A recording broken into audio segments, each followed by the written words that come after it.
lá, voltando, começando aqui nossa aula agora, paramos aí na última aula na questão 155 e agora eu vou finalizar com vocês o nosso curso de questões e finalizar todas as questões. Combinado? Questão 156 na tela. Gente, eu vou confessar que essa questão é a questão que eu mais gosto da prova da OAB, porque é uma questão muito inteligente e que eu posso considerar que aqui sim tem uma pegadinha, talvez. Aqui, na verdade, não é nem pegadinha, é a falta de atenção de vocês. Então, bora lá. Questão na tela, questão 156. Bora lá? Carolina, Júlia, Bianca e Maria são advogadas. Carolina é servidora estadual. Então, Carolina, servidora estadual. Não enquadrada em hipótese de incompatibilidade. Júlia está cumprindo suspensão. Júlia está cumprindo suspensão por infração disciplinar. Bianca, meus amigos, está licenciada por requerimento próprio justificado. E Maria é servidora federal. Maria é servidora federal. O que a questão nos falou? Que todas elas são advogadas, ok? Não enquadrada em hipótese de incompatibilidade. As quatro peticionam como advogadas isoladamente e em atos distintos em uma ação judicial proposta em face da União. O que a questão quer saber? Todas aqui são advogadas. Eu quero saber quem pode juizar uma demanda contra a União.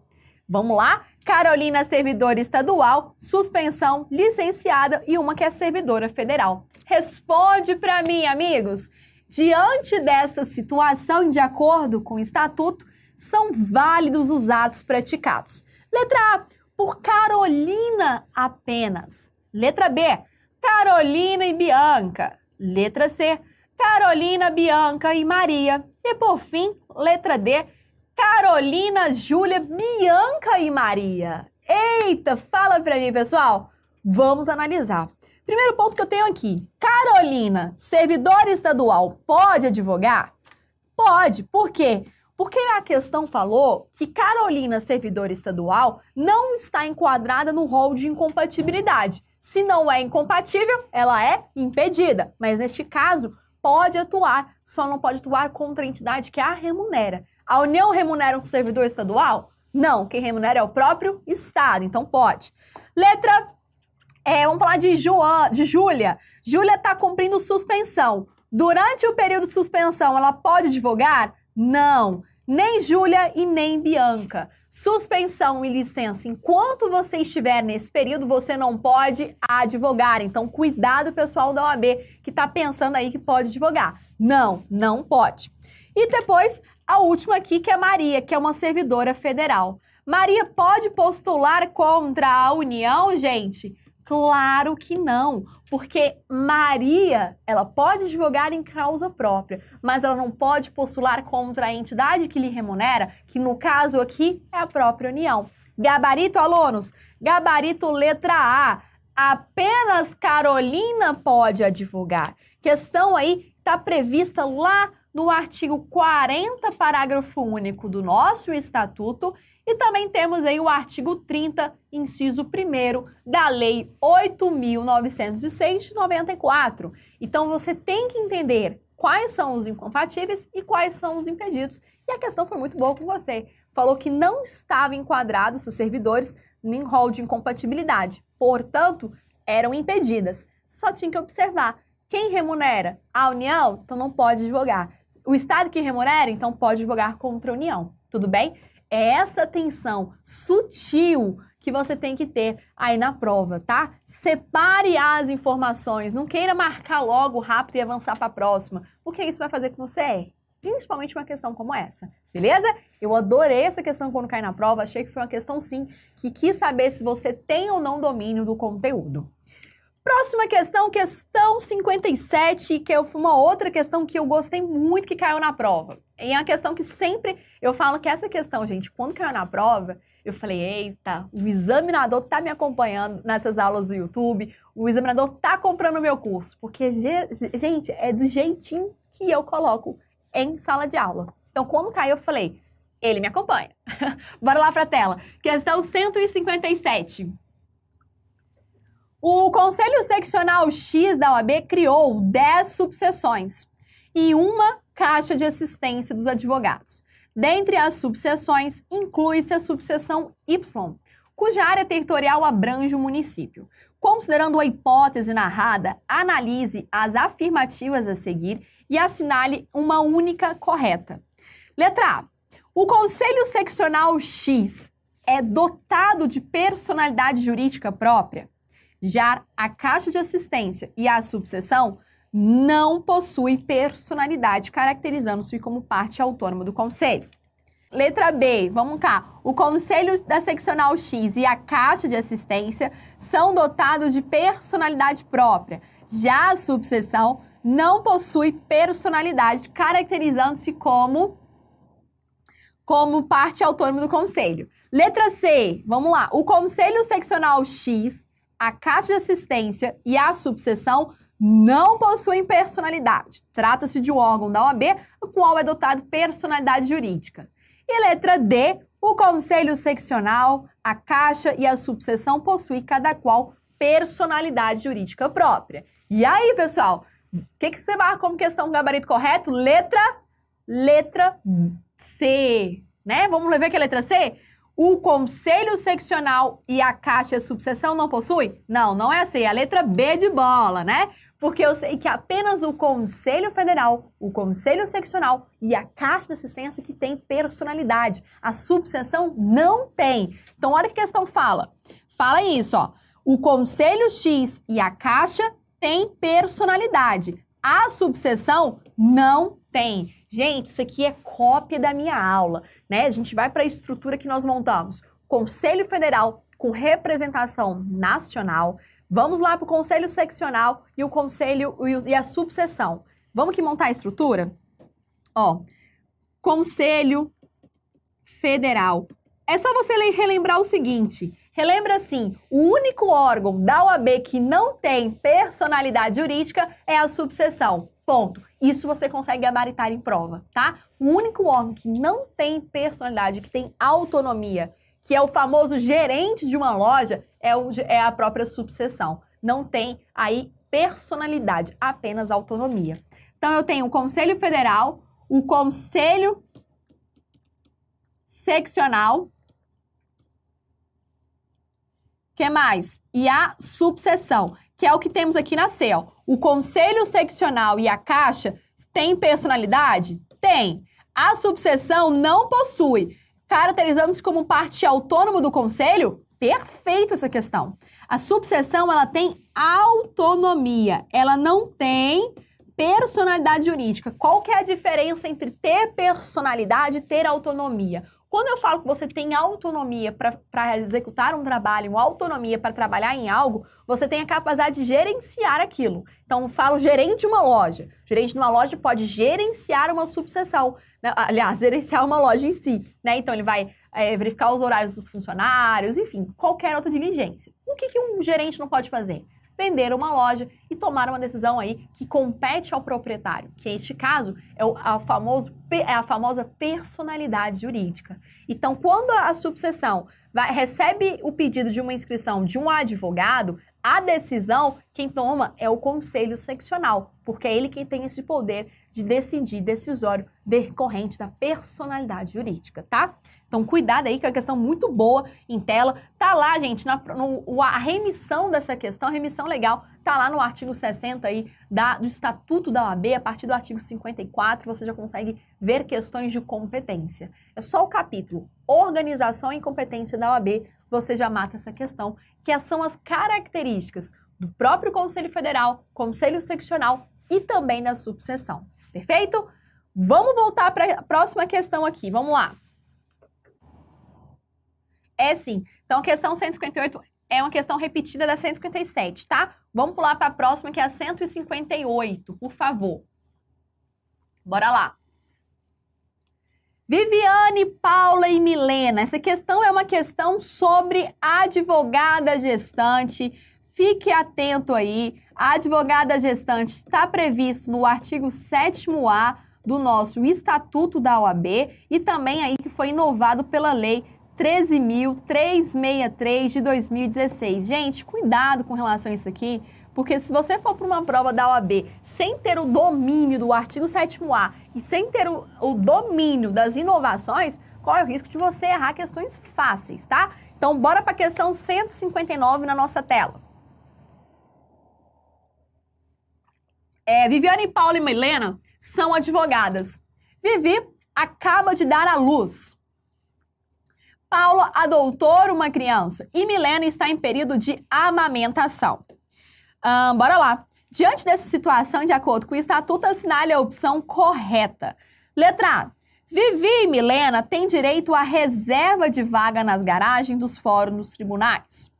B. Vivi e Paula têm direito à suspensão do prazo em qualquer hipótese, desde que haja uma notificação por escrito ao cliente. Letra C. Vivi, Paula e Milena têm direito de preferência na ordem das audiências a serem realizadas a cada dia, mediante comprovação. E D diz que Paula e Milena têm direito a entrar nos tribunais sem serem submetidas a detector de metal. Primeira coisa, antes de você julgar essa questão, é separar as informações. A Vivi acabou de dar à luz. A Paula adotou uma criança. E a Milena está em período de amamentação. Perfeito. A pergunta é, tem alguma gestante aqui? Não, não tem gestante. Então, se não tem gestante, você sabe que somente a gestante que está com o bebezinho tem duas prerrogativas. Quais são essas prerrogativas? Primeira prerrogativa é quando eu falo que ela tem acesso o quê? A não ser submetida a detectores de metais e também ter reserva de vaga na garagem. Então, só essas duas prerrogativas só a gestante pode ter. O gabarito dessa questão é a letra C, que todas elas têm preferência nas audiências e nas sustentações orais, desde que comprovada a sua situação. Lembrando, vamos lá, pessoal que vai gabaritar a ética profissional na prova. Olha lá. Letra A diz assim, que Vivi e Milena têm direito à reserva de vaga na garagem? Não, não tem, porque a reserva somente a barrigudinha que tem, tá ok? Vivi e Paula têm direito à suspensão? A princípio, sim, mas em qualquer hipótese não, gente. Vivi e Paula só têm direito, pessoal, quando? Quando for a única patrona do processo e desde que tenha uma notificação ao cliente. Então, eu só vou ter... Então, por exemplo, eu adotei uma criança, eu tenho direito à suspensão de prazo? Tenho, em duas hipóteses. Primeiro, se eu for a única advogada do processo, a única patrona, e desde que também eu notifique isso ao meu cliente. Somente com essas duas circunstâncias. E a suspensão é de até 30 dias, conforme o CPC. Se você estiver falando de uma advogada empregada, aplica-se a licença maternidade no prazo de 120 dias. Tá? Então, neste caso, eu vou suspender o processo por 120 dias? Claro que não. CLT é diferente de um CPC. Quando eu falo suspensão processual, eu falo de até 30 dias. Licença maternidade está lá na própria CLT, tem um prazo, o prazo de 120 dias, que é um prazo destinado, mas não significa aí, meus alunos, que quer dizer que é suspensão de prazo, tá? Então, gabarito letra C. E a letra D, eu tenho o quê? Paula e Milena têm direito a entrar nos tribunais sem ser detectada? Falso, gente. Esse direito de não passar nos detectores é, obviamente, também para a nossa querida barrigudinha, que é a nossa gestante, tá bom? Bora, então, para o gabarito, tá lá no artigo 7º-A, inciso 1, Lei da 8.906, que é o nosso próprio estatuto, tá? Gente, cuidado! Eu quero que você faça com atenção a leitura. Eu não vou ficar detalhando com você mais uma vez no nosso curso, porque já vimos isso em outros momentos. Tudo bem? Então, eu vou avançar para a próxima questão, questão 160. Diz assim, a advogada Maria foi procurada por certo cliente para o patrocínio de uma demanda judicial. Ela, então, apresentou ao cliente um contrato de prestação de seus serviços profissionais. A cláusula 10 do documento estabelecia que Maria obrigava-se apenas a atuar na causa do primeiro grau de jurisdição. Além disso, a cláusula 13 dispunha sobre a obrigatoriedade de pagamento de honorários em caso de ser obtido um acordo antes do oferecimento da petição. E resignado, o cliente encaminhou uma cópia desse contrato para a OAB, solicitando providências disciplinares. Sobre os termos do contrato, assinale a opção correta. Letra A diz assim: a cláusula 10 do contrato viola o disposto do Código de Ética, uma vez que é vedado a limitação do patrocínio apenas a 1 grau de jurisdição. Quanto à cláusula 13, não se vislumbram irregularidades. Letra B diz que não se vislumbram irregularidades, por quê, gente? Quanto às cláusulas 10 e 13, ambos consoantes com o disposto no Estatuto. Letra C diz que a cláusula 13 viola o disposto do Código, uma vez que o advogado não faz jus ao recebimento em caso de acordo feito entre o cliente. E letra D, a cláusula 10 viola o disposto e que é vedado a limitação do patrocínio. O gabarito é o quê, gente? B de bola. Não tem nenhuma irregularidade aqui na questão. Muito simples, gente. O advogado pode estabelecer até qual instância, até qual grau de jurisdição que ele vai atuar? Sim, eu posso. Gente, não existe falar que eu vou atuar até o final do processo, até o STJ. Não. Eu vou falar que eu vou atuar até a primeira instância ou que eu vou apenas atuar naquele recurso específico. Eu posso definir a minha atuação sem nenhum problema. Segundo ponto, gente, quando o meu cliente desiste de um processo ou o meu cliente faz um acordo com outra parte, eu tenho direito do quê? Eu tenho direito dos meus honorários. É diferente quando o meu cliente, insatisfeito com o trabalho, pede a revogação da procuração. No caso de revogação, o que eu tenho? Quando eu revogo a procuração, eu vou receber os meus honorários de modo proporcional, tá ok? E quando eu falo de desistência ou acordo, eu estou falando aí, de desistência ou acordo, eu estou falando para vocês da parte do quê? Que eu vou receber a integralidade. Então, anota, desistência ou acordo, eu recebo integralmente os meus honorários. No caso que eu vou falar com vocês de acordo, aí já falei acordo, né? Ou agora revogação ou renúncia, eu estou falando que eu vou receber os meus honorários de modo proporcional. Não esquece isso, eu recebo direto de vocês mensagens como essa, tá? Então vamos lá, anota para mim o dispositivo legal, gente. Artigo 48, parágrafo 1º do Código de Ética, tá? Então, e também o artigo 24, parágrafo 4º do Código do Estatuto da OAB. Então, eu tenho, o advogado pode estipular no contrato de prestação de serviços o valor dos honorários ajustados, a forma de pagamento, a extensão do patrocínio, e além de incluir o disposto no artigo 24, parágrafo 4º do Estatuto. Perfeito? Próxima questão na tela, questão também que foi cobrada apenas uma vez. É uma questão que fala sobre Conferência Nacional da Advocacia Brasileira. Uma questão bem relevante para a nossa prova. Olha na tela.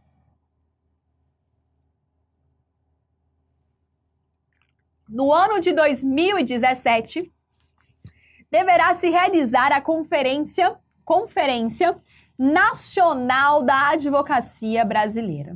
O órgão consultivo máximo do Conselho Federal, que se reúne aí trienalmente. Cientes do evento, Raul, Francisco e Caetano decidem participar como membros efetivos da conferência. Raul é advogado e conselheiro de certo conselho da seccional. Bora lá. Raul é o quê? Conselheiro. Francisco é advogado, regularmente inscrito, e não exerce cargo ou função junto à instituição. E Caetano aqui é o nosso querido estagiário, regularmente também inscrito nos quadros da OAB e também não exerce previamente função em nenhum de seus órgãos. Considerando o disposto no regulamento, assinale a opção correta. Letra A. Raul participará como membro efetivo da conferência caso em que terá direito a voto. Os demais mesmos inscritos na conferência poderão participar apenas como convidados ou ouvintes sem direito a voto. Bora lá. B, Francisco. Francisco é o quê? Advogado, lembra? Então, Francisco, advogado. Raul, conselheiro. E Caetano, estagiário. Então, lá. Francisco, sim, inscrito, e Raul participarão como membros efetivos da advocacia. Porém, o direito a voto é conferido apenas a Raul. Caetano, ainda que inscrito, somente pode participar como ouvinte. Letra C. Francisco e Caetano, sim, inscrito na conferência, dela participarão como membros efetivos. Mas o direito a voto é conferido apenas a Francisco. Raul fica impedido como membro, pois já exerce função na OAB. E letra D diz o quê? Raul participará como membro efetivo da conferência. Do mesmo modo, Francisco e Caetano, se forem inscritos na conferência, poderão participar como membros, permitindo aos três o direito a voto. A minha pergunta é, gente, o estagiário tem direito a voto na Conferência Nacional da Advocacia? Neste caso, sim, gabarito letra D. Gente, é o único momento aqui na vida que o estagiário vai ter direito à voz, vai poder participar aí como ouvinte. Ou como ouvinte não, né? Participar como membro com voto e voz. Agora, lembre-se, eu vou falar que vai participar da conferência se ele fizer a sua inscrição e for um membro efetivo. Nós também temos na conferência os membros convidados. Aquele que o presidente convida para fazer uma participação de voz, falar ali na conferência. E lembrando que se esse membro convidado for um advogado, ele também tem direito a voto e voz. Então, por exemplo, convidei na Conferência Nacional o presidente da República para participar, ou um governador, um chefe de Estado, ou um ministro. Se ele for advogado, tem direito também a voto e voz, tá? Gabarito, portanto, letra D, viu, gente? Então, aqui a gente pode falar da importância do nosso querido estagiário, né? O estagiário não pode fazer atos privativos como advogado, mas o estagiário aqui pode participar como membro efetivo. A próxima questão na tela, questão 162. O que nós temos na questão 162? O advogado Diogo foi procurado em seu escritório profissional por Paulo, que desejava contratá-lo para atuar nos autos de processo judicial, já em trâmite patrocinado pelo advogado Jorge mediante procuração. Olha o Jorge aparecendo aqui pra gente. Agora o Jorge é advogado, hein? Em face de um plano de saúde pelo seguinte motivo. Subitamente, Paulo descobriu que precisa realizar uma cirurgia imediatamente sob risco de morte. Como ele não estava satisfeito com a atuação do advogado Jorge, ele decide, diante da necessidade de realizar a cirurgia, procurar Diogo para requerer uma tutela de urgência nos referidos autos em plantão judicial. Considerando a situação narrada e disposto no código, assinale a opção correta. Letra A. Diogo apenas deverá atuar na causa aceitando procuração se houver concordância do advogado, uma vez que, de acordo com o código, o advogado não deve aceitar a procuração de quem tenha patrono constituído, salvo concordância deste. Letra B. Diogo apenas deverá atuar na causa aceitando procuração após ter dado um prévio conhecimento ao advogado Jorge, uma vez que, de acordo com o código, o advogado não deve aceitar a procuração de quem tenha patrono constituído. Letra C fala que Diogo pode sim aceitar a procuração e requerer, nos autos, em favor de Paulo, a tutela de urgência necessária, apenas se apresentar nos autos justificativa idônea a cessar a responsabilidade profissional de Jorge pelo acompanhamento da causa. E letra D diz que Diogo poderá aceitar a procuração e requerer nos autos em favor de Paulo a tutela de urgência, independente de prévia comunicação a Jorge ou de apresentação de juízo de justificativa idônea para a cessação de responsabilidade de quem, gente? Do Jorge, pessoal. O que vocês acham, gente? Letra D. Diante de uma situação de urgência, eu posso intervir para a tomada daquela medida. Lembrando que aquele advogado que tomou aquela medida, ele não vai dar continuidade no processo. Ele entra lá, impetra mandado de segurança e sai. Quem vai dar continuidade é o advogado do processo. É claro que se o cliente quiser revogar a procuração do antigo advogado e quiser deixar lá o novo advogado entrar, não tem problema. Mas a relação para intervir em outro processo é só para tomada de urgência e eu não preciso justificar. Gabarito letra D, previsão lá no Código de Ética, tá bom? E tá aqui no artigo 14 do Código de Ética da OAB. Eu vou dispensar a leitura, tá, pessoal? Faça você a leitura lá no seu material. O slide também está disponível com o gabarito comentado. Bora para mais uma questão, porque olha, hoje eu vou falar, eu vou acabar com todas as questões da OAB. Questão 163 na tela. O advogado Ramiro foi procurado por Hugo, inventariante, para atuar no processo de inventário do genitor deste. Em momento posterior, os irmãos de Hugo, José e Luiz e outros herdeiros do decujus conferiram procuração a Ramiro, a fim dele também representá-los na demanda. Todavia, no curso do feito, os irmãos, até então concordantes, passam a divergir sobre os termos da partilha. Ramiro, então, marca reuniões em busca de harmonização do interesse dos três. Porém, não obtém êxito. Ramiro deverá, no caso, A. Renunciar aos 3 mandatos, afastando-se do feito. B. Manter-se no patrocínio dos 3 irmãos, desde que informe o conflito nos autos e atue de forma imparcial. C. Escolher, de acordo com seus critérios de prudência, apenas um dos mandatos, renunciando aos demais. E letra D, manter-se no patrocínio daquele que primeiro lhe conferiu o mandato, isto é, o inventariante renunciando aos demais. Gabarito letra C, ele deve escolher um dos mandatos e renunciar aos demais. Gente, o critério é um critério de prudência. Você não pode atuar para autor e réu ao mesmo momento, para torno e preposto ao mesmo momento. Não pode. Então, letra C de C. Escolher, de acordo com os seus critérios de prudência, apenas um dos mandatos, tá? Perfeito. Bora mais um? Então, olha lá, artigo 20 do Código de Ética da OAB. Galera, que maravilha! Vamos mais uma questão. Bora lá para a tela. Anota aí. Questão 164. Questão 164. Olha, a gente já resolveu questões muito parecidas, com o mesmo raciocínio. Com quase 200 questões comentadas com vocês. Então, aqui, óbvio que vai ter o mesmo raciocínio, a gente vai treinando e vai gabaritando, tá? E se você puder depois refazer em casa as questões sozinho, é ótimo também, porque uma coisa sou eu resolvendo aqui, né? Segunda é você me acompanhando no raciocínio. Olha lá, questão 164, vamos lá. Nilza, advogada, responde a um processo disciplinar perante o Conselho Seccional da OAB, em razão de suposta prática de infração disciplinar que, se comprovada, poderá sujeitá-la à sanção de exclusão. Assinale a opção correta.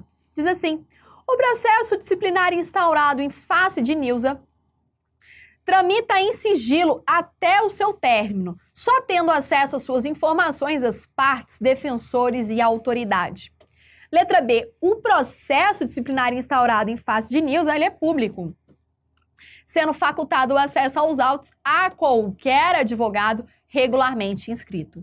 Letra C. O processo instaurado em face de Nilza é, em regra, público, sendo facultado o acesso aos autos a qualquer cidadão, porém, excepcionalmente, pode ser decretado o sigilo, a critério da autoridade, quando justificada a necessidade. Letra D. O processo disciplinar instaurado em face de Nilza tramita em sigilo, só tendo acesso às informações das partes e defensores. Torna-se, porém, público se o TED decidir suspender Nilza preventivamente. Galera, gabarito letra A. O processo disciplinar sempre, anota, sempre vai tramitar em sigilo. Só vai ter acesso às partes, à autoridade e o próprio advogado. Gabarito A. Professora, mas não tem uma exceção do Tribunal de Ética suspender o advogado e quebrar o sigilo? Não, não existe nenhuma exceção. Nem intervenção do Tribunal de Ética, nem intervenção do Conselho Federal, nem intervenção de ninguém. O processo vai tramitar sob sigilo, tá? Essa questão é uma questão que cobrou em 2017 e que caiu no último exame em 2018. Então, o que você tem que ficar atento? As questões vão se repetir. Pode ter certeza que no mínimo 60% das questões que nós resolvemos vai cair na sua prova. 60, tá entendendo? Nós temos lá, então, 8 questões. 6 questões vão cair do nosso curso de questões, eu não tenho dúvida, e 2 questões vai inovar, porque eu falei que vai inovar esse exame e o examinador vai cobrar a competência dos órgãos do Conselho Federal. Eu acho que ele vai dar uma inovadinha nesse sentido e que eu vou abordar, claro, revisão de véspera com vocês, né? Você já tem muito conteúdo aqui, então eu não posso ficar jogando informação se não saber que você vai filtrar primeiro. Então você termina todo o material, curso teórico, curso de questão, você vai ter lá também o nosso próprio livro digital, que é o PDF, com base nesses 3. Estudou tudo, fez várias vezes exercícios, revisão de véspera, eu vou te dar as questões da prova. E olha que missão que eu tenho, hein? Então, gabarito letra A, tá? A próxima questão, 165. Vamos lá. Juliana, integrante da equipe. Gente, fundamentação dessa questão é o artigo 70 do Estatuto, tá? Não coloquei aqui no material, mas faça a remissão aí, você na sua casa. 165, questão 165. Juliana é integrante da equipe de recursos humanos de certa sociedade anônima de grande porte, cujo objeto social é o comércio de produtos eletrônicos. Encontrando-se vago um cargo de gerência, Juliana organizou um processo seletivo, tendo recebido os currículos de 3 candidatas. A primeira dela é Mariana, uma advogada regularmente inscrita na OAB, tendo se especializado em direito penal. A segunda é Patrícia, que não é graduada em Direito, porém é economista e concluiu o doutorado em Direito Societário. E terceira é Luana. Luana é graduada em Direito, aprovada na OAB, concluiu o mestrado e doutorado e é conselheira de certo Tribunal de Contas, mas encontra-se afastadas a pedido e sem vencimento. Separe as informações. Mariana é advogada? Sim. Patrícia não é advogada. A pergunta que não quer calar. Luana é advogada? Luana é formada em Direito, tem mestrado e doutorado, passou na OAB. Pergunta, Luana é advogada? Não! Luana é bacharel em Direito, porque a aprovação na OAB é um dos requisitos previstos no artigo 8º que nós temos. Então, Luana não é advogada, é bacharel em Direito. Gabarito, portanto, é o quê? Apenas, letra C, apenas Mariana pode exercer a função de gerência jurídica. Gente, essa questão aqui foi uma questão cobrada recentemente na prova da OAB. Aí você fala assim, professora, mas caiu uma questão dessa? Caiu. E caiu no penúltimo exame caiu essa questão. Então, não é fácil porque não cai. Porque essa questão que pegou muita gente. Sabe onde que pegou? Muitos marcaram que Mariana e Luana eram advogadas. Eu recebi vários alunos na época desse exame falando, professora, mas tem que ser anulada essa questão, porque Luana também é. Falei, Luana é não. Luana é aprovada na OAB, passou, formou em Direito, mas em nenhum momento a questão falou que ela era advogada regularmente inscrita. Cuidado com isso aí em prova, que é o que pega você e você acaba errando, tá? Onde que está previsto? Artigo 1º, inciso 1, inciso 2 do Estatuto da Advocacia da OAB. Eu coloquei aqui em tela para você no gabarito comentado, tá? Artigo 1º, inciso 2 do Estatuto. Uma outra questão que eu não coloquei o gabarito comentado, porque já reforça tudo que nós vimos aí tempos atrás. Perfeito? Mais uma questão na tela, questão 166. Miguel, advogado, ele sempre exerceu atividade sozinho. Não obstante, ele passou a pesquisar sobre a possibilidade de constituir individualmente pessoa jurídica para a prestação de seus serviços. Sobre esse tema, assinale a opção correta. Letra A. Miguel pode constituir uma PJ pretendida mediante registro dos seus atos constitutivos no Conselho Seccional da OAB, em cuja base territorial tiver sede, com denominação formada pelo título Sociedade Individual de Advocacia. Letra B. Miguel não pode constituir a pessoa jurídica pretendida, uma vez que o ordenamento não admite a figura de sociedade unipessoal, ressalvado apenas os casos de unipessoalidade temporária e de chamada subsidiária integral. Letra C. Miguel poderá constituir a pessoa jurídica pretendida mediante registro dos seus atos constitutivos no Conselho Seccional da OAB, com a denominação formada por Eireli. E por fim, letra D. Nós temos que ele vai poder constituir uma expressão com Eireli. Gente, gabarito é qual? É a letra A, tá? Gabarito é a letra A, porque eu tô falando que eu só posso constituir a denominação de uma sociedade como sociedade individual de advocacia. E lá na letra D, eu coloquei o gabarito junto, o gabarito foi junto, ó, por isso que eu corri e não li com vocês a questão, tá? Ó, qual que é a remissão legal? Artigo 16, parágrafo 4º do Estatuto da OAB. Galera, mais uma questão de sociedade. No final da aula, a gente vai separar, só fazer os pontos, principais pontos, 10 temas que vão cair na sua prova agora nesse exame. Pode ser? Que aí você vai ter mais segurança ainda para estudar só aqueles pontos específicos. É claro que se você tiver tempo, você vai estudar toda a matéria, né? Então você não pode pular disso. Mais uma questão, vamos lá, questão 167. O doutor Silvestre, advogado, ó, tô ficando doida já. Advogado, é procurado por um cliente para patrociná-lo em 2 demandas em curso, nas quais o aludido cliente figura como autor. Ao verificar o andamento processual dos feitos, Silvestre observa que o primeiro processo tramita perante a juíza doutora Isabel, que é sua tia. Já o segundo processo tramita perante o juiz doutor Zacarias, que coincidentemente é o locador do imóvel onde o doutor Silvestre reside. Considerando o disposto do código, assinale a opção correta. Letra A. O doutor Silvestre cometerá uma infração se atuar em qualquer dos processos, tendo em vista o grau de parentesco com a primeira magistrada e a existência de relação negocial com o segundo.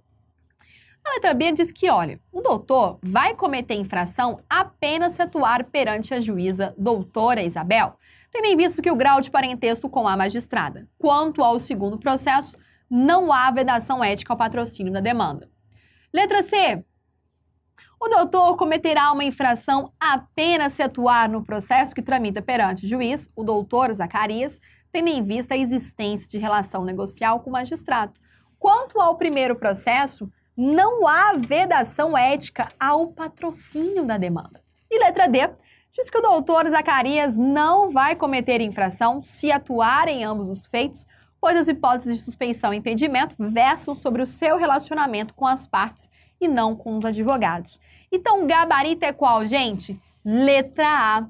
Ele não vai poder atuar perante nenhum dos processos porque configura esse conflito de interesse. Então, se eu tenho um processo que está na vara, que tem no cartório lá, que está a minha tia, outro que está o meu grande amigo, tem um conflito de interesse. Então, por isso, eu não vou poder atuar.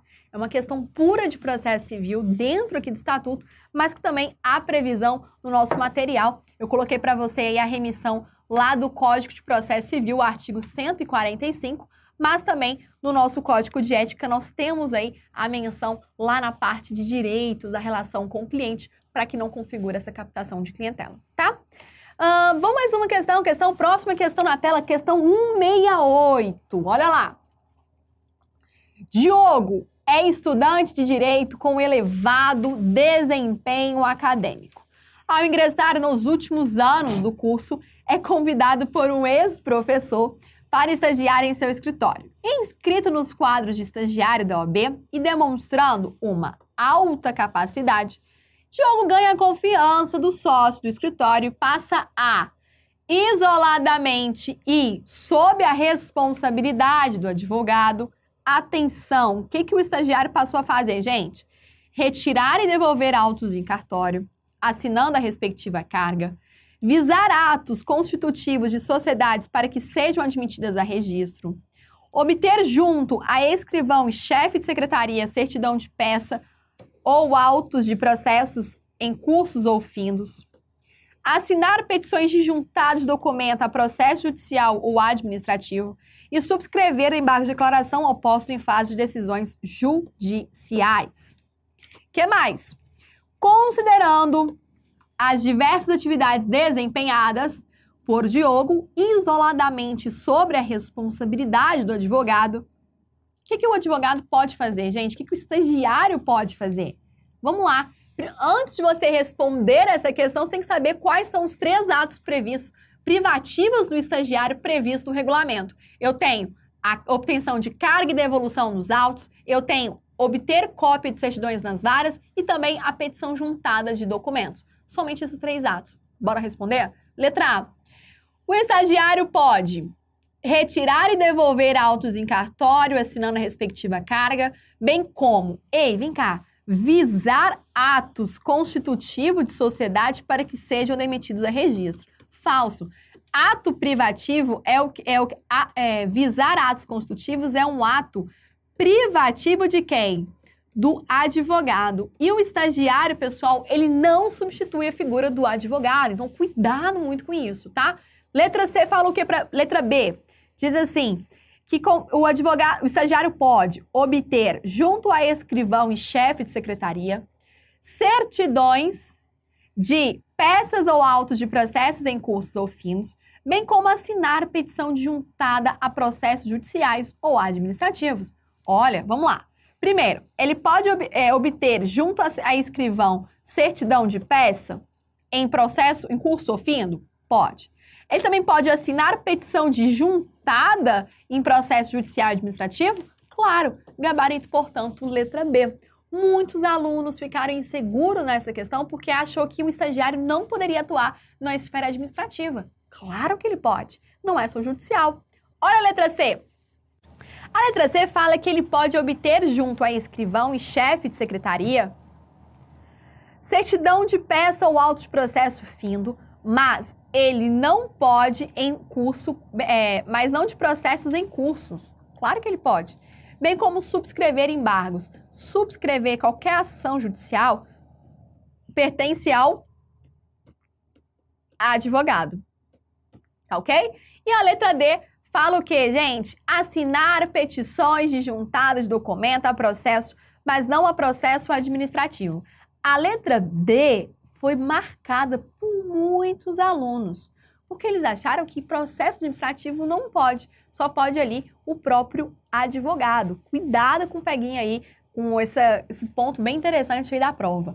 Gente, qualquer questão, a partir desse momento que você for resolver, primeiro entenda, vê o que o enunciado quer saber de você.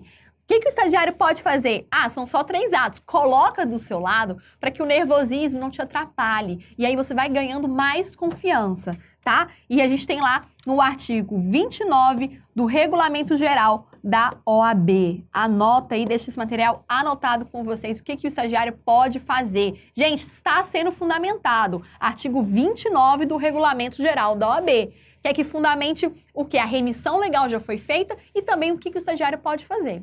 Não tem mais o que dizer para vocês, tá? Bom, próxima questão, questão 169. Diz assim. O advogado Stefano, buscando facilitar a satisfação de honorários advocatícios contratuais, aqui fará jus, estuda tomar 2 providências. De um lado, tenciona incluir expressamente no contrato de prestação de seus serviços, com concordância do cliente, a autorização para que se dê compensação de créditos pelo advogado, de importâncias devidas ao cliente. De outro, pretende passar a empregar, para o recebimento de honorários, o sistema de cartão de crédito, mediante o credenciamento junto a uma operadora. Observa, pessoal, que eu tenho 2 considerações. Primeiro, se é possível a compensação de crédito, e segundo, se eu tenho aí o cartão de crédito. Então, tendo em vista as medidas pretendidas pelo advogado e as disposições do Código de Ética, assinale a opção correta. Letra A. Não é permitida a compensação de crédito pelo advogado de importâncias devidas ao cliente, sendo vedada a inclusão de cláusula nesse sentido no contrato de prestação de serviço. De igual maneira, Também não é admitido o emprego de cartão de crédito para o recebimento de honorários, mediante credenciamento junto à operadora de tal ramo. Letra B. Não é permitido a compensação de créditos pelo advogado de importâncias devidas ao cliente, sendo aí vedado a inclusão de cláusulas nesse sentido no contrato de prestação de serviço. Porém, é admitido o emprego de sistema de cartões de crédito para recebimento de honorários, mediante o credenciamento junto à operadora de tal ramo. Letra C. É admitido a compensação de crédito pelo advogado se houver autorização para tanto no contrato de prestação de serviço. Também é permitido o emprego de sistema de cartão de crédito para recebimento de honorários mediante o credenciamento. E letra D, o que diz? Letra D fala que é admitido a compensação de crédito pelo advogado de importâncias devidas ao cliente se houver autorização para tanto no contrato de prestação de serviço. Porém, não é permitido o emprego de sistema de cartão de crédito para recebimento de honorários. Gente, qual que é o nosso gabarito? Letra C. É permitido tanto a compensação de crédito como também o cartão de crédito. A compensação tem que ter previsão legal. Então, a regra, eu poderia afirmar que não pode compensação? Bom, a regra é que não pode se não houver autorização para tanto no próprio contrato. E o segundo, eu posso sim ter o sistema de crédito. Bom, um tema que eu já falei e reforcei durante todo o nosso curso é que honorários advocatícios está sendo um tema de bastante... que está chamando a atenção do examinador, tá? Porque a banca está cobrando bastante questões de honorários, principalmente a forma de cobrança deles, que está lá no capítulo do Código de Ética da OAB, tá? Então, a remissão legal eu não coloquei no material, mas você anota aí, tá no capítulo de Código de Ética, lá do assunto de honorários advocatícios. Então, artigo 48, você consegue ver esse tema de compensação de crédito, tá bom? Próxima questão, questão 170. Diz assim: Severino é advogado, é notório conhecedor das normas procedimentais e disciplinares do Estatuto da Advocacia e da OAB, bem como de seu regulamento, atuando na defesa de colegas advogados em processos disciplinares. Recentemente, Severino foi eleito conselheiro, passando a exercer essa função em certo conselho seccional da OAB. Assinale a opção correta. Letra A. Severino não poderá, enquanto exercer a função de conselheiro, atuar em processos disciplinares que tramitem perante qualquer órgão da OAB, sequer em causa própria.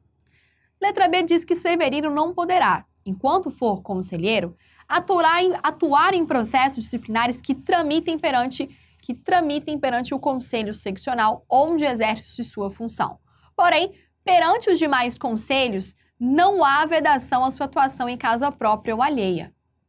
Letra C diz que Severino não pode, enquanto for conselheiro, atuar em processos que tramitem perante o Conselho Seccional onde exerce sua função e o Conselho Federal da OAB.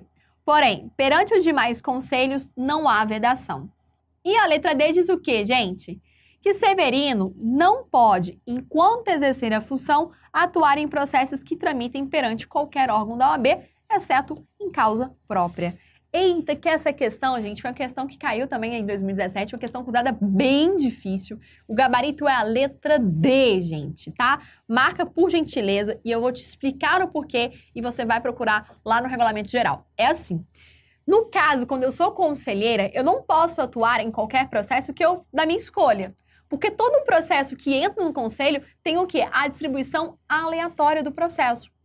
Então, nesse caso, como que funciona? Você chegou um processo novo disciplinar na OAB, o presidente do conselho vai distribuir por sorteio, então aleatoriamente para o conselheiro. Então, você não pode sair atuando em qualquer processo do seu interesse, apenas em própria causa própria. Então, eu, conselheira da OAB, vou atuar em causa própria sem nenhum problema. Fundamentação legal está previsto lá no Regulamento Geral da OAB, anota aí artigo 80 do Conselho, do Regulamento Geral, a partir do artigo 80 e artigo 101, nós temos esse assunto também anotado, tá? Remissão legal, essa questão a gente nunca caiu na prova, foi uma primeira questão que abordou aí em 2017, e que muitos alunos ficaram inseguros, porque de verdade, de fato, não tem expressamente esse artigo expresso no próprio estudo, no próprio material do Regulamento Geral. Mas a questão que dá para você tirar aí uma boa conclusão. Se o processo é distribuído aleatoriamente, como é que eu vou escolher qual processo que eu vou atuar?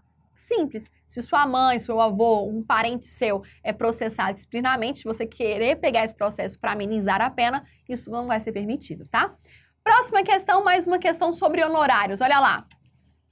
Questão 171. Diz assim: o advogado Inácio, ele foi indicado para defender em juízo uma pessoa economicamente hipossuficiente, pois no local onde atua não houve disponibilidade de defensor para tal patrocínio. Sobre o direito de Inácio à percepção de honorários, assinale a opção correta. Letra A.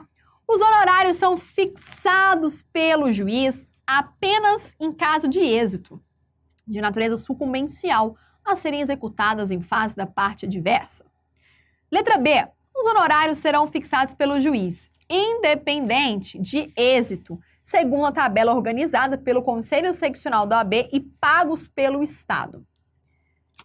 Letra C. Os honorários serão fixados pelo juiz apenas em caso de êxito, independente de observância aos patamares previstos na tabela organizada pelo Conselho Seccional a ser pago pelo Estado. Letra D diz que os honorários serão fixados pelo juiz, independentemente de êxito, e segundo aqui a tabela do Conselho Seccional, e pagos pelo patrocinado, caso possua patrimônio a ser executado no prazo de 5 anos a contar da data da nomeação. Gabarito letra, gente? Letra D. Honorário sucumbencial não é pago pelo Estado, mas sim pela outra parte que perdeu o processo. Então, veja, os honorários sucumbenciais, ele vai ser o quê? Fixado quando? Quando eu tiver o contratual, quando eu ajusto inicialmente com o cliente. O arbitrado judicialmente, quando, na ausência de um honorário contratual, o juiz fixa os meus honorários. E honorário sucumbencial.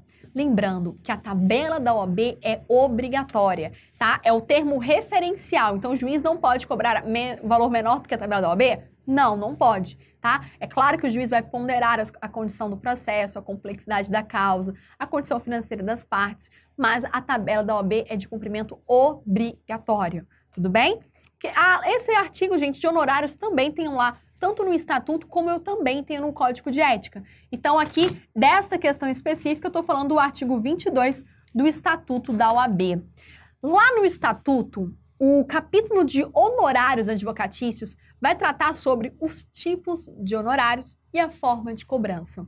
Lá no Código de Ética, o mesmo capítulo, honorários advocatícios, vai falar sobre a natureza dos honorários e também sobre a modalidade de cobrança. Se pode cobrar por duplicata, se cabe cheque, pode cobrar honorários por cheque, se tem que ser só por dinheiro, quais são as modalidades que eu posso cobrar os meus honorários. Então, é um conjunto bem específico, tá? Não deixe de estudar só o Estatuto, leia também o Código de Ética.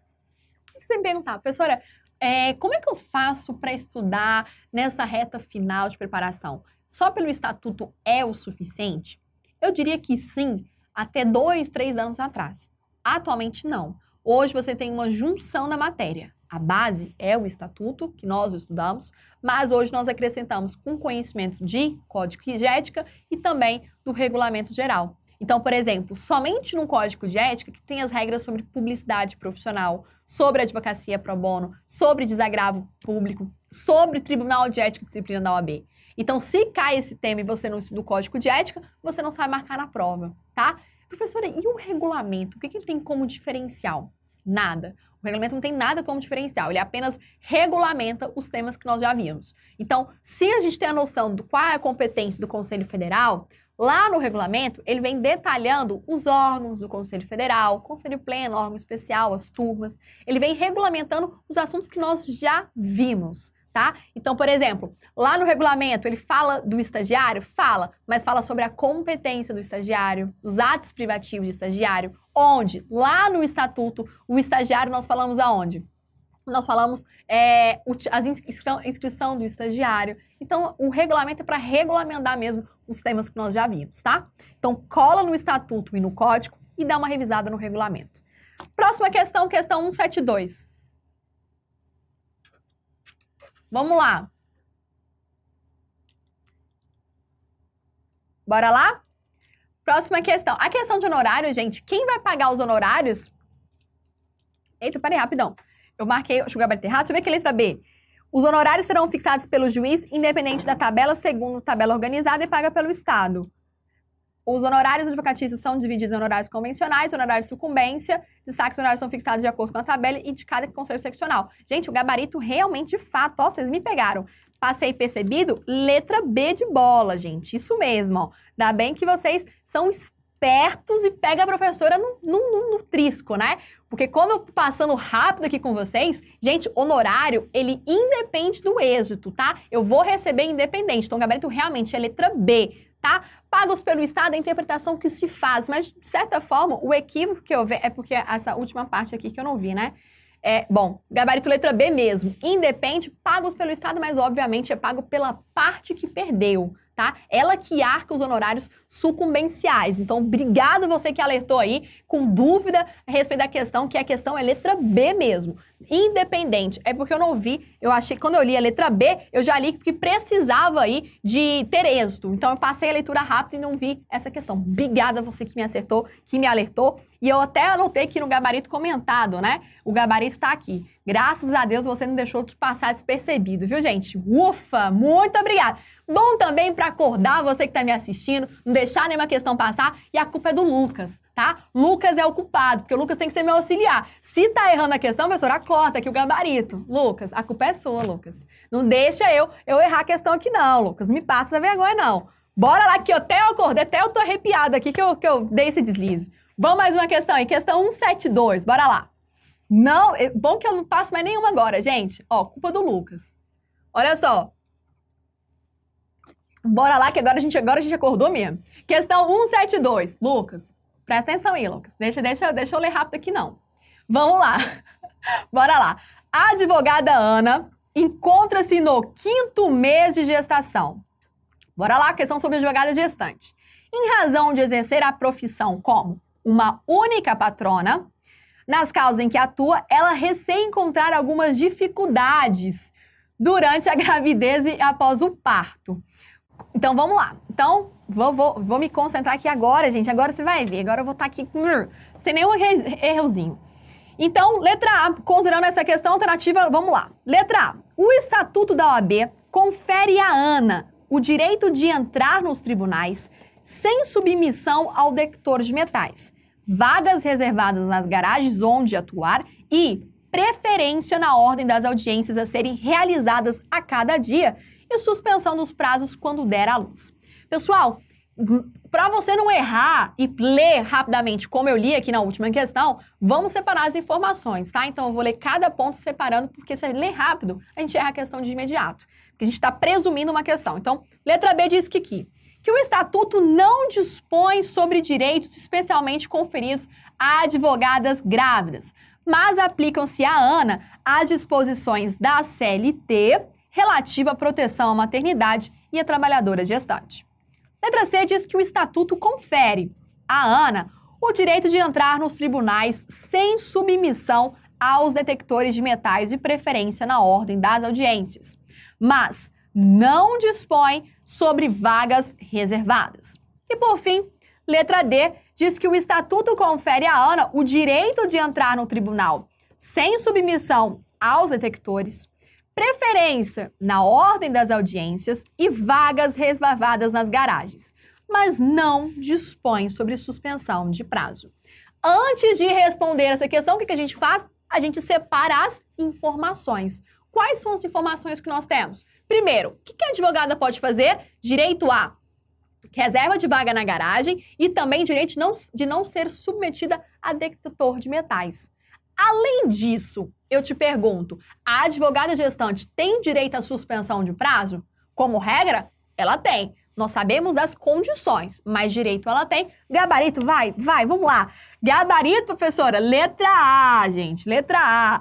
certinho a questão. Vamos agora ver o erro das demais, tá? Eu vou fazer isso com você aqui agora, porque eu vou conferir cada erro das demais alternativas para não ter erro mesmo. Letra B tá errado por quê? Tá dizendo que o estatuto não dispõe sobre direitos. Falso, né, gente? Porque o próprio artigo 7º-A nos diz isso. Maravilha. Letra B diz que o estatuto confere à ANA o direito de entrar nos tribunais sem submissão, mas não dispõe sobre vaga. Falso, gente. Um dos direitos da gestante, da barrigudinha, né, que a gente conversou, é justamente isso. E a letra D diz que o estatuto confere à ANA o direito de entrar no tribunal sem submissão ao detector, preferência na ordem e vaga reservada, mas não dispõe sobre suspensão. Falso. Tá? Então aí, gabarito A. Isso mesmo. Acertou o Lucas, hein, gente? O Lucas já gritou aqui. Ah!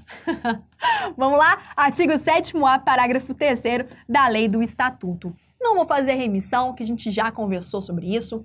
E, gente, atenção aqui não basta conhecimento, é realmente atenção na questão. Então tá cansado no dia de sua prova? Leu demais várias questões? Porque aqui a gente tá falando, resolvendo questões só de ética, né? Já resolvemos aqui mais de 40 questões na aula de hoje. Então é muito conteúdo, muita leitura e acaba que você tem que ficar bastante atento. Bora para mais uma aí pra gente continuar. A Tânia, advogada, dirigiu-se à sala de audiências de determinada vara criminal a fim de acompanhar a realização das audiências designadas para aquele dia em feitos nos quais não oficia.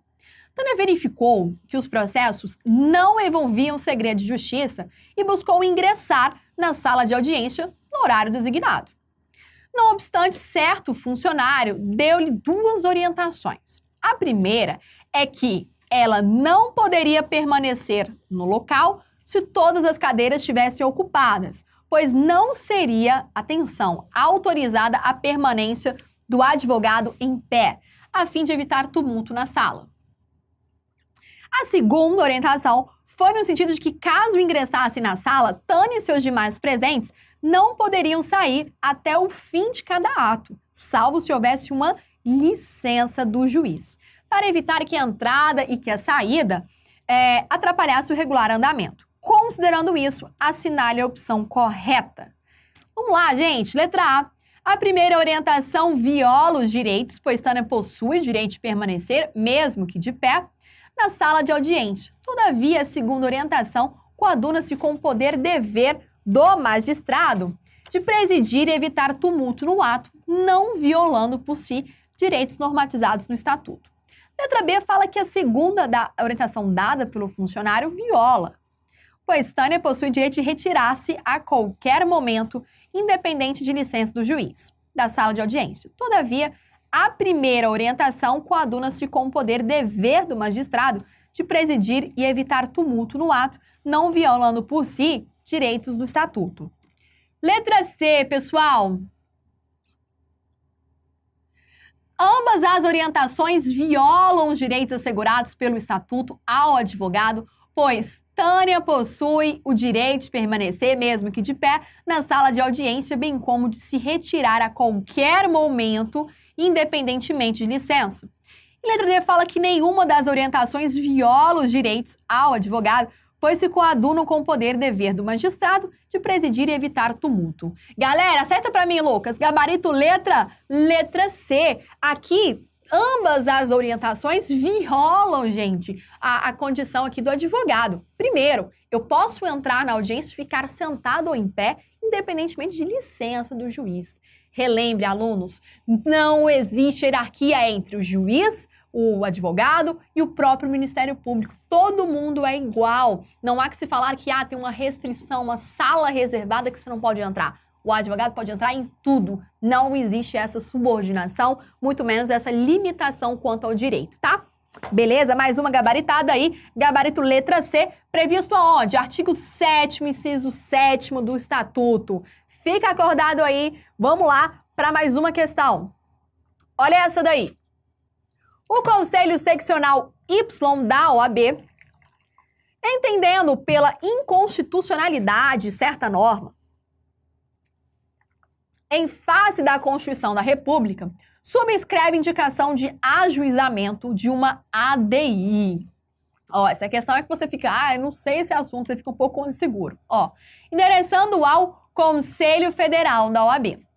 Considerando este caso, assinale a opção correta. Vamos gabaritar, meus alunos? Letra A. A mencionada indicação de ajuizamento de uma ADI submete-se ao obrigatório juízo prévio de admissibilidade, realizado pela diretoria do Conselho Federal para aferição da relevância da defesa dos princípios e das normas constitucionais. Caso seja admitida, o relator designado pelo presidente, independentemente da decisão da diretoria, pode levantar uma preliminar de inadmissibilidade perante o Conselho Pleno, quando não encontrar norma ou princípio violado. Após ser aprovado o ajuizamento da ação, este será proposto pelo presidente do Conselho Federal. Olha a letra B. Diz assim, essa questão é longa, olha lá. Letra B. A mencionada indicação de uma ADI submete-se ao obrigatório juízo prévio de admissibilidade, pela qual segunda Câmara do Conselho Federal para aferição da relevância da defesa dos princípios. Caso seja admitida, o relator designado pelo presidente, independente da decisão de segunda Câmara, pode levantar uma preliminar de inadmissibilidade perante o Conselho. Quando? Quando ele não encontrar norma ou princípio violado pelo ato normativo. Após ser aprovado o ajuizamento, este será proposto pelo presidente do Conselho Federal. A C diz assim: a mencionada indicação de ajuizamento de uma ADI não se sujeita a juízo prévio obrigatório, seja pela diretoria ou qualquer Câmara. Porém, o relator designado pelo presidente pode levantar preliminar de inadmissibilidade perante o Conselho Pleno, quando ele não encontrar norma ou princípio constitucional violado pelo ato. Após ser aprovado, vai pelo próprio Conselho Federal. E por fim, letra D, diz que a indicação de uma ADI não se sujeita ao juízo prévio obrigatório. Porém, o relator pelo presidente pode levantar uma preliminar de inadmissibilidade perante o Conselho quando não encontrar norma ou princípio constitucional. Após isso, o ajuizamento será proposto pelo próprio relator. Gente, vem aqui comigo. Antes de responder essa questão, o que você tem que entender? É uma questão que requer um conhecimento quanto à competência. Nesse caso, o ajuizamento de uma ADI é qual, gente? Vamos lá. Pensa comigo aqui na letra A. Vamos voltar aqui. Ele fala que requer um juízo prévio de admissibilidade, perfeito? E diz o quê? Que esse vai ser feito pela diretoria. A questão é uma questão, igual ela faz, é uma questão muito sutil, uma questão que ele vai separando as informações. Por exemplo, fala que precisa de um juízo e quem faz ele. Então, antes de responder, eu quero que você raciocine comigo. Olha na tela. Fala que uma ADI, uma questão bem chatinha, ó, ela é feita um juízo pela diretoria e caso seja caso seja admitido o relator designado pelo presidente, independentemente da decisão, pode levantar essa preliminar quando não encontrar norma ou princípio constitucional violado. Perfeito. Então, aqui, primeiro ponto, diretoria.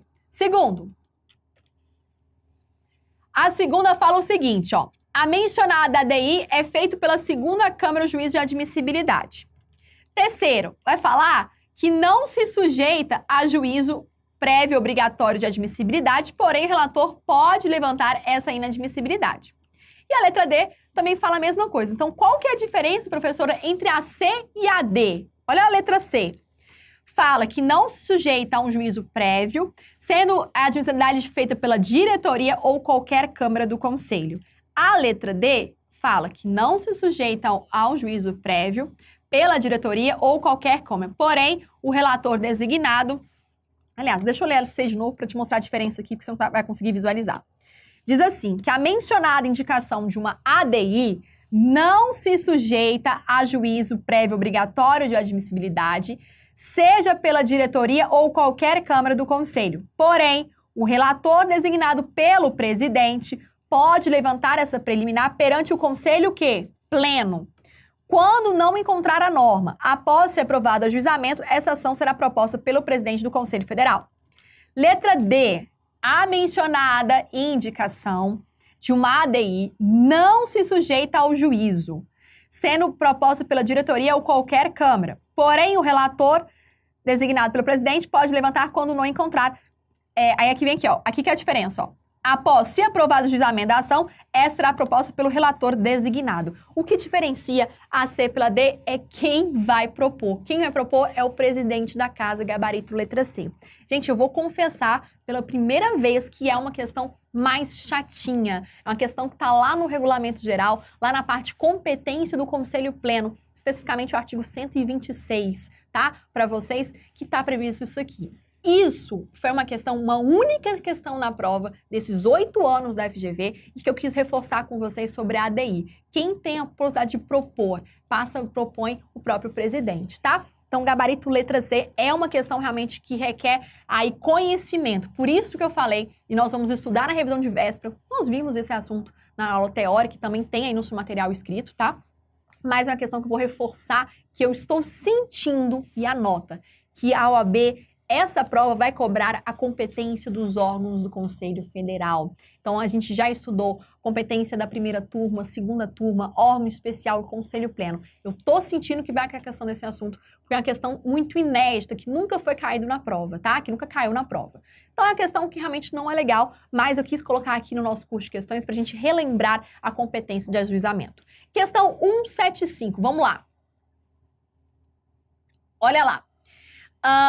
175. Certa sociedade de advogados, de acordo com a vontade do cliente, emitiu fatura, com fundamento no contrato de prestação de serviço. Em seguida, promoveu o saque de duplicatas quanto ao crédito pelos honorários. A partir disso, assinale a opção correta. Já resolvemos uma questão muito parecida. Olha lá.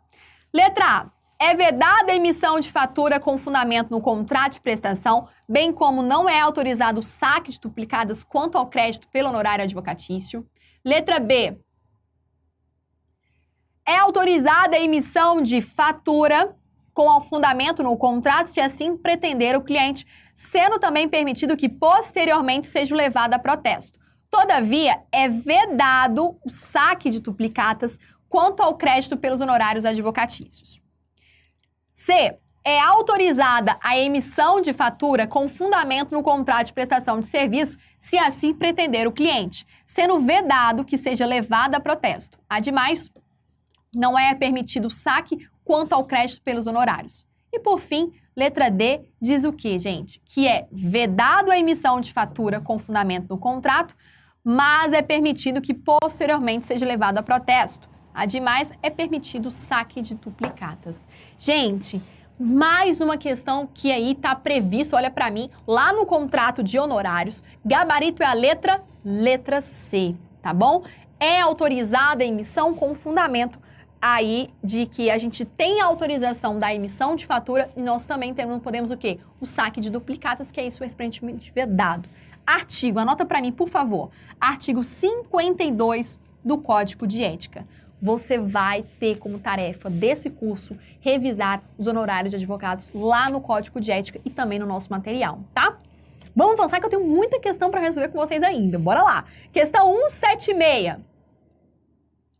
Olha lá. Em determinada edição de um jornal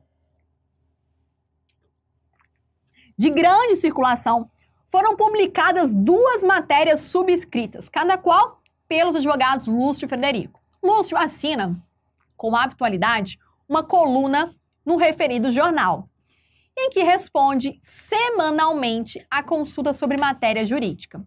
Frederico, pessoal, apenas subscreveu matéria jornalística naquela edição, debatendo certa causa de natureza criminal, bastante repercutida na mídia, tendo que analisado a estratégia empregada pelo réu.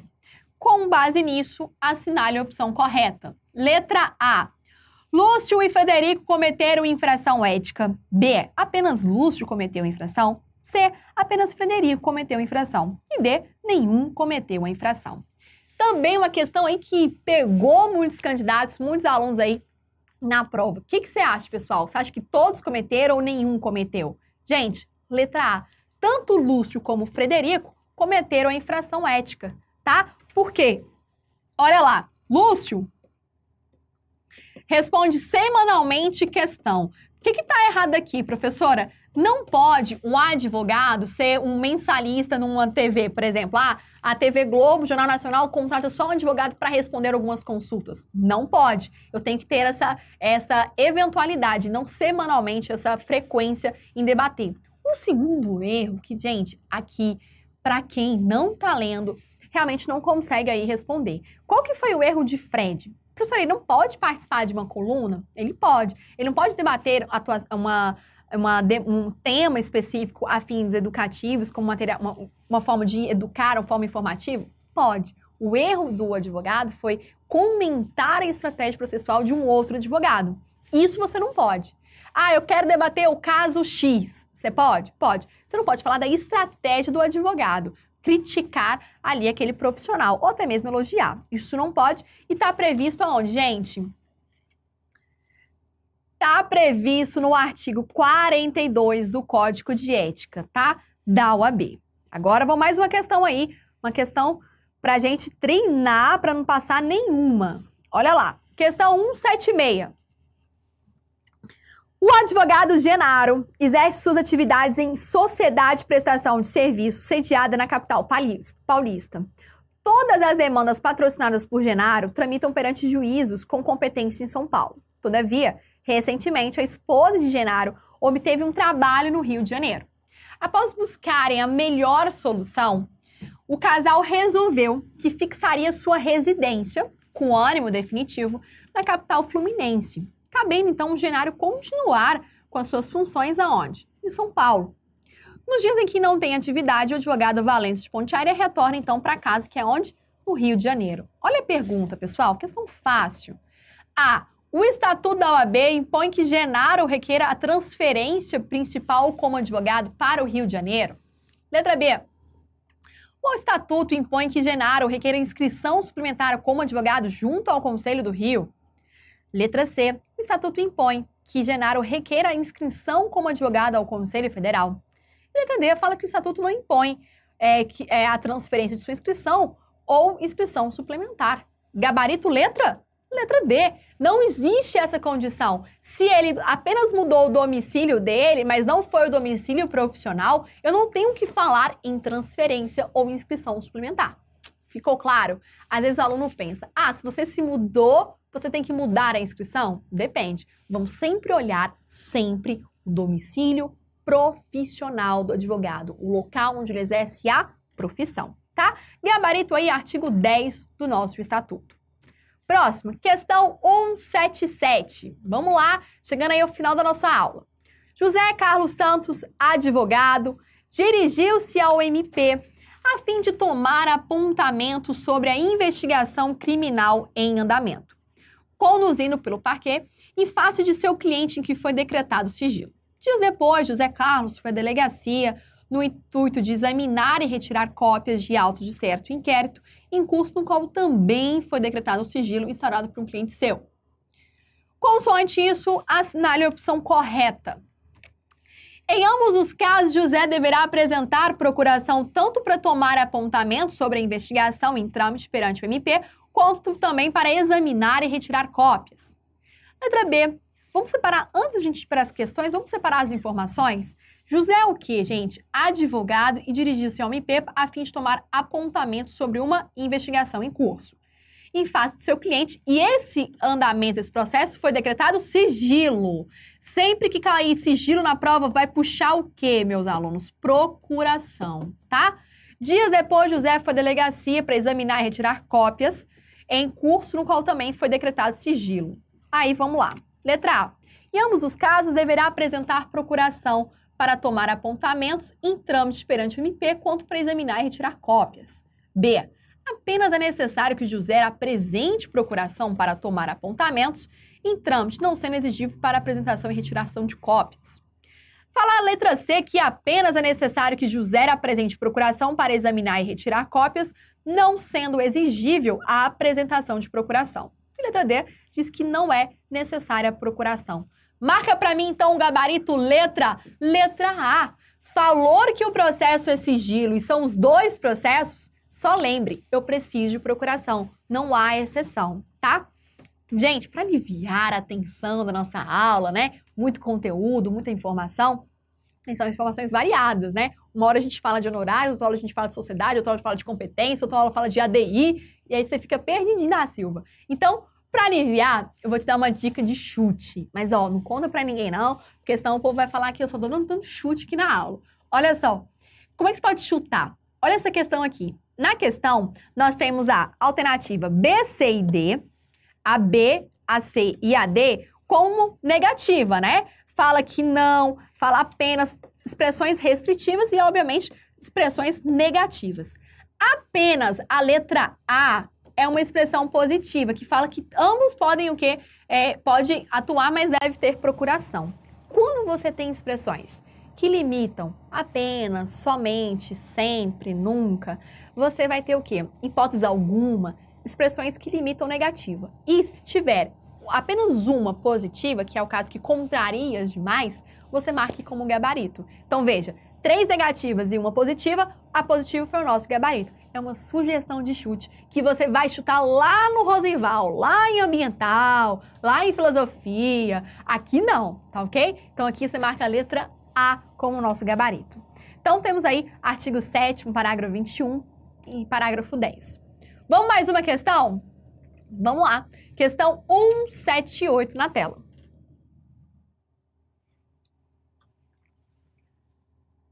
O advogado Ícaro dos Santos, regularmente constituído para a defesa judicial de certo cliente, lhe apresentasse alguns documentos. Após Ícaro solicitar seus documentos diversas vezes, realizando inúmeras tentativas, o cliente manteve-se, então, inerte por um prazo de 3 meses. Assinale a opção correta.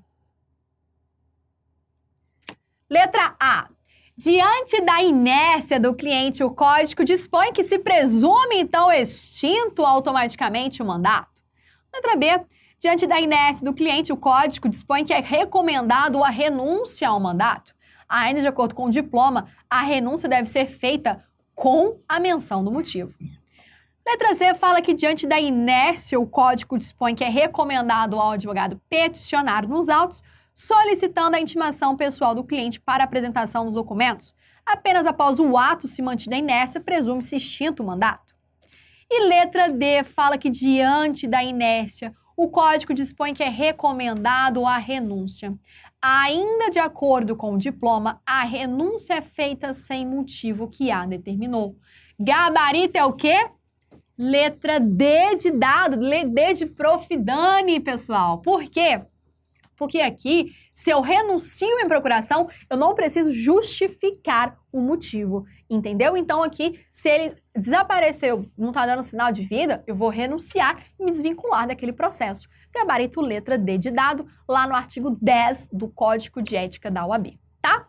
Mais uma questão na tela, questão 179. Vamos lá, não desiste não, não desanima não, que você vai gabaritar isso em prova. Enzo, regularmente inscrito na OAB, foi contratado como empregado de determinada sociedade, a fim de exercer atividades privativas de advogado. Foi celebrado por escrito um contrato individual de trabalho, o qual estabelece que Enzo se sujeitará a regime de dedicação exclusiva. A jornada de trabalho acordada de Enzo é de 8 horas diárias. Frequentemente, porém, é combinado que Enzo não compareça à sede pela manhã, durante a qual deve ficar por 3 horas de plantão, ou seja, à disposição do empregador, e nesses dias posteriormente, no período da tarde, dirige-se à sede a fim de exercer atividades no local. Considerando isso, assinale a opção correta. Letra A, gente, veja só essa questão que é muito interessante. Letra A. É vedada a pactuação de dedicação exclusiva. Deverão ser remunerados como extraordinárias as horas diárias excedentes a 4 horas, incluindo horas cumpridas por Enzo, bem como que ele permaneça em sede externa executando tarefa ou meramente aguardando. Letra B. É autorizado a pactuação do regime de dedicação exclusiva. Deverão ser remuneradas como extraordinárias as horas que excederam a jornada de 8 horas, o que inclui as horas autorizadas cumpridas por Enzo, na sede da empresa ou efetivamente executando atividades externadas ordenadas pelo empregador. As horas em que Enzo apenas aguarda as ordens fora da sede são consideradas somente para efeito de compensação.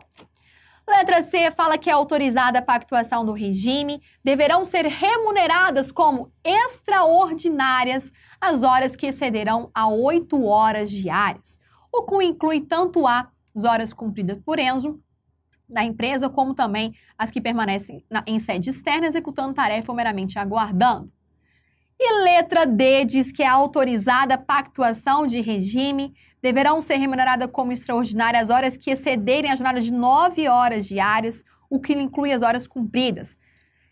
As horas em que Enzo apenas aguarda são consideradas somente para efeito de compensação de hora. Gente, é uma questão que caiu no último exame de ordem, é uma questão que se você, meu aluno, assistiu os aulões, assistiu o nosso conteúdo, eu falei que essa questão na própria revisão de véspera, falei que é um assunto de advogado e empregado, que era um tema novo, que iria cair na sua prova, então não me decepcione. O que eu sei do advogado e empregado? Se eu estou à disposição do meu empregador, é claro que é computado meu tempo de serviço. Então, o gabarito é qual? Vamos lá? Vamos dar uma olhadinha em letra por letra. Vamos ver a letra A. Primeiro, ele fala que é vedado a pactuação de dedicação exclusiva. Falso. É permitido. Eu posso contratar um advogado e um empregado com dedicação exclusiva? Sim. Quando eu contrato por dedicação exclusiva, eu tenho o dobro da carga horária. Então, normalmente, eu tenho 4 horas para o advogado contratado e se ele estiver sob a condição exclusiva, duplico a carga horária. Então, vai para 8 horas. Então, a letra A está errada por isso. Letra B diz que é autorizada e deverão ser remuneradas como extraordinária as horas que exceder a 8 horas diárias, o que inclui as horas cumpridas por Enzo na sede. As horas que o Enzo apenas aguarda são somente para efeito de compensação? Aqui que está falso.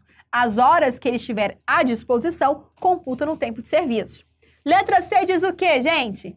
Que é autorizada a pactuação, perfeito, que deve ser extraordinária, também, gabarito letra C. Qual que é o erro da letra D?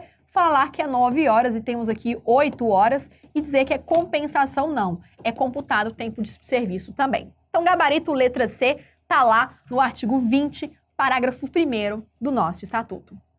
Vamos para a próxima. Próximo também cobrou aí na última questão também, que a gente já resolveu também no nosso curso de questões, e aqui eu estou fazendo a menção do gabarito, tá? Então a gente treina 2 vezes se for necessário. E depois dessa questão, eu vou fazer um mapa da prova com vocês, revisando os principais temas. Então eu vou abrir aqui o estatuto, o código e o regulamento e vou separar alguns temas importantes com vocês, tá? E a gente finaliza o nosso curso de questões e aí eu posso dizer que você vai estar muito, mas muito preparado para a prova. Olha a questão 180, que a gente finaliza então em 180 questões no nosso curso de questões. É assim, ó, o Tribunal de Ética e Disciplina da seccional da OAB decidiu pela suspensão preventiva do advogado, acusado em processo disciplinar. Ele, todavia, interpôs o recurso contra tal decisão. Considerando as regras sobre o recurso que tramita perante a OAB, bem como a situação, assinale a opção correta. Letra A. Em regra, os recursos em processos que tramitam perante a OAB têm efeito suspensivo. O que mais que nós temos? B. Em regra, os recursos em processos que tramitam perante a OAB não têm efeito suspensivo. Todavia, nesse caso, excepcionalmente, pode ser atribuído o efeito se demonstrada a probabilidade de provimento ou se, sendo relevante, a fundamentação o recorrente indicar risco de dano. Letra C. Em regra, os recursos em processos que tramitam perante a OAB tem efeito suspensivo. Todavia, o recurso manejado por Hélio se inclui em uma hipótese excepcional, na qual é vedado o efeito suspensivo. E letra D, em regra, os recursos em processo que tramitam perante a OAB não têm efeito suspensivo, não sendo permitida a concessão de tal efeito. O que você tinha que analisar? Primeira regra, todo o efeito suspensivo, aliás, todos os recursos da OAB, como regra, têm sim efeito suspensivo, exceto no caso onde o TED suspende o advogado e no caso de eleição. Então, o gabarito, gente, é a letra C.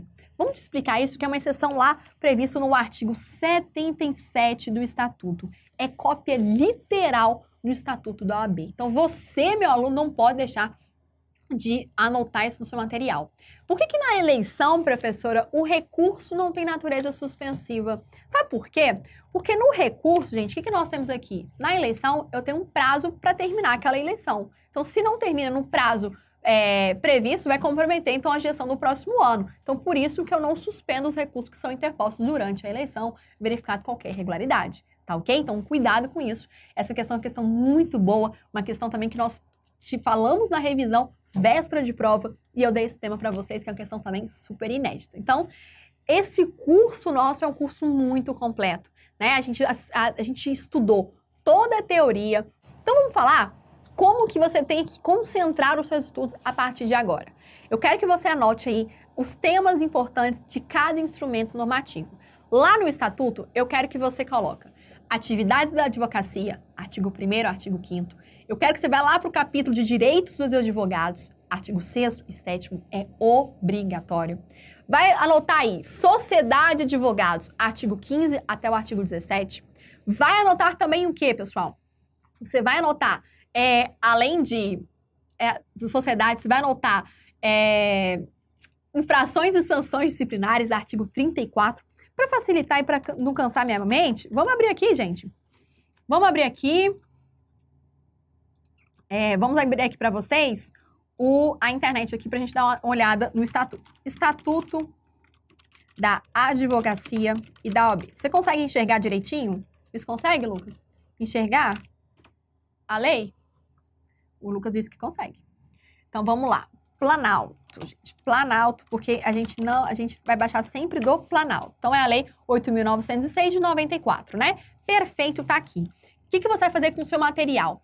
Eu disponibilizei para vocês uma material que é a legislação comentada, né? Com os principais pontos. O material que eu fiz do Estatuto foi um material muito interessante, que você pode aproveitar bastante, né? Eu pedi aí para o nosso coordenador liberar para que eu fizesse o código de ética e o regulamento.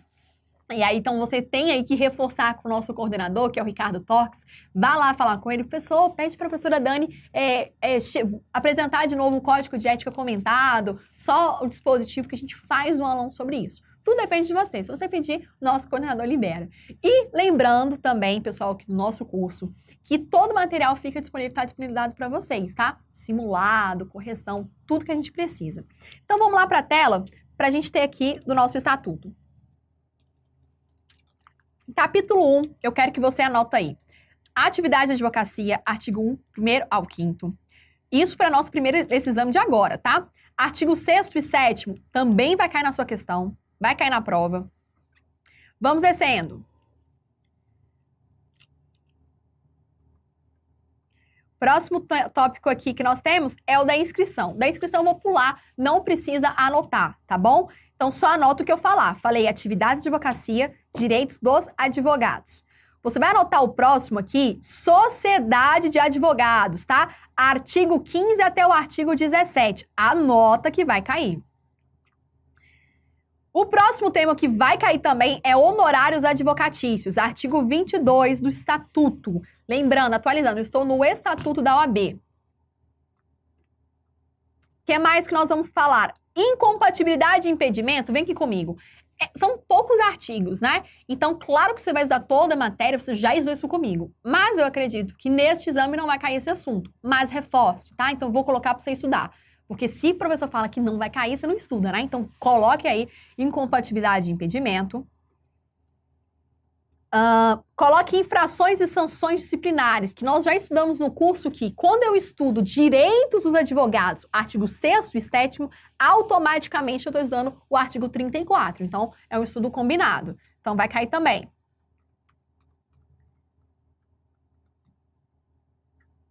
Vamos descendo aqui.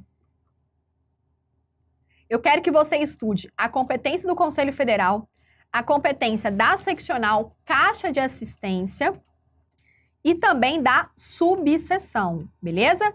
Eleições e mandatos. Então, esses são os temas principais. Atividade, direito, sociedade, infrações e competência do federal, seccional, caixa e subseção. Então, são temas obrigatórios. Coloque do lado e escreve temas inéditos. Primeiro tema, eleições e mandatos na OAB. Bora mapear isso aí. Eleições e mandatos na OAB. é o tema inédito. Por que inédito? Gente, é inédito porque esse ano de 2018 é um ano de eleições na UAB. Então, com certeza, esse tema vai cair nesse exame que a gente está estudando, porque está próximo, aí já no próximo semestre, as eleições. E temos aqui processo na UAB, processo disciplinar. Eu não quero que você anote esses capítulos. Então, são só esses. Eleições e OAB, 6º ponto, beleza? Novo Código de Ética da OAB. Novo Código de Ética da OAB.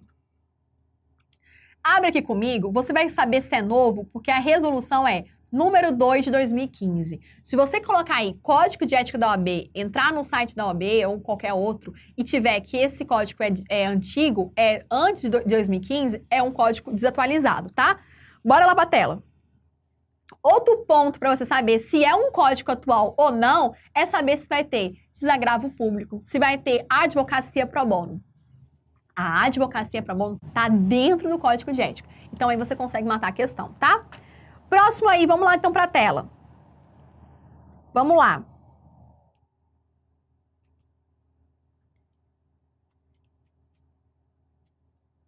Vamos lá. O que eu tenho aqui? Eu quero que você separe aí como obrigatório, tá? Relações com o cliente. Advocacia pro bono, que tem um tempo que não cai. Sigilo profissional. Publicidade profissional, honorários advocatícios e Tribunal de Ética e Disciplina da OAB. Pronto, 5 temas. Eu quero que você anote relações com o cliente, publicidade, advocacia, falamos do sigilo profissional e o último, eu quero que você anota Tribunal de Ética e Disciplina, tá? 5 temas. E regulamento, professora? Isso é o suficiente. Lá no regulamento, ele vai regulamentar todos os tópicos que nós vimos. Então, obviamente, te indico estudar tudo, mas concentrar nesses principais tópicos do Estatuto e do Código de Ética e Disciplina da OAB. Combinado, meus amores?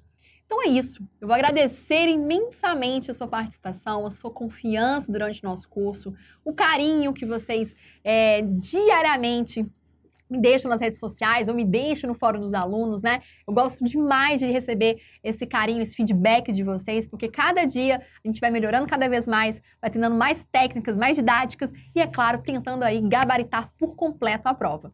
Eu estou fazendo isso há bastante tempo, de estar conseguindo acertar todas as questões. Se Deus quiser, nesse exame também, nós vamos aí, ano de Copa, a gente vai gabaritar, se Deus quiser, ano de eleição, ano de Copa, um ano muito importante e com certeza será um ano também da sua aprovação. Acredite em você, acredite que você estudou, que você está no melhor curso que tem, o curso que os professores são realmente dedicados, são comprometidos com você e que sim, a gente está aqui doando tudo que a gente pode para vocês, tanto atenção como também conhecimento. Gente, pode ter certeza, mais de 180 questões resolvidas nesse curso de questão e todo o material completo. Você está dentro da OAB, você vai gabaritar, tá?